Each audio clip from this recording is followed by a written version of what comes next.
আমার নাম আর্থিরিচিল। আমি তৃতীয় শ্রেণীতে পড়ি। আমি বিবাগ ব্যাপটিস্ট মণ্ডলী থেকে এসেছি। আমি গীত সংগীতা 23 থেকে 6 পদ মুখস্থ বলবো।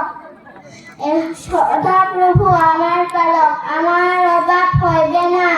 তিনি তৃণভূষিত চরানিতে আমাকে শয়ন করান। তিনি বিশ্রাম জলের ধারে ধারে আমাকে চালান। তিনি আমার প্রাণ ফিরাইয়া আনেন। তিনি নিজ নামের জন্য আমাকে ধর্মপথে গমন করান। যখন আমি মৃত্যু ছায়া উপত্যকা দিয়া গমন করিব, তখনও অমঙ্গলে ভুল করিব না, কেননা তুমি আমার সঙ্গে সঙ্গে আছো। তোমার পাচনী ও তোমার জ্যেষ্ঠী আমাকে সান্ত্বনা করে। তুমি আমার শত্রুগণের সাক্ষাতে আমার সম্মুখে মেষ সাজাইয়া থাকো। আমার মস্তক তৈলি সিক্ত করিয়াছ। আমার পান পাত্র উথলিয়া পড়িতেছে।